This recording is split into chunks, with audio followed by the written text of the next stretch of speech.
অঞ্চলে সাধারণ মানুষের স্বার্থে আমাদের সংগ্রাম চলছে চলবে। গ্রাম অঞ্চলে সাধারণ মানুষের সংগ্রাম চলছে চলবে। আজকে যে সমস্ত দুর্নীতি করেছেন প্রত্যেকটার হিসাব দিতে হবে।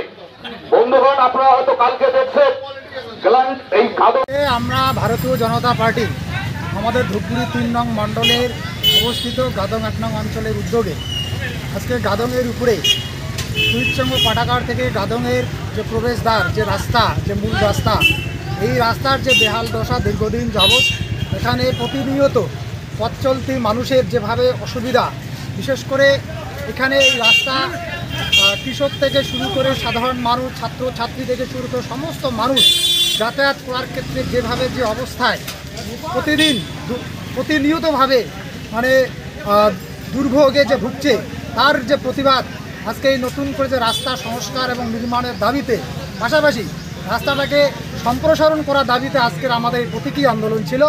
আমাদের দাবি, এই আন্দোলনের মধ্য দিয়ে আমরা সাধারণ মানুষের কাছে, সাধারণ অত্র এলাকার সমস্ত স্তরের মানুষের কাছে জানাতে চাই, যদি দ্রুততার সাথে অবিলম্বে এই রাস্তার সংস্কার বা নির্মাণের কাজ শুরু না হয়, আমরা আজকে প্রতীকী আন্দোলনের মধ্য দিয়ে মানুষের কাছে বার্তা দিয়েছি। আগামীতে আমরা বৃহত্তর আন্দোলনে সামিল হব এবং সমস্ত রাস্তা এবং রাজপথ আমরা স্তব্ধ করে দেব যতক্ষণ না পর্যন্ত এই রাস্তার কাজ শুরু হয়, ততক্ষণ পর্যন্ত আমাদের এই আন্দোলন চলবে।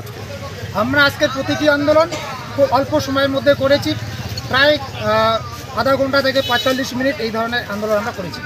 সেটা আমরা এখনো পর্যন্ত সাধারণ মানুষ জানে না, আমরাও কিছু জানি না। আমরা শুনেছি যে এখানে স্যাংশন হয়েছে, টেন্ডার হয়েছে, কিন্তু কাজ শুরু হয়নি বা কাজের সেরকম কোনো কিছু আমরা জানতে পাইনি।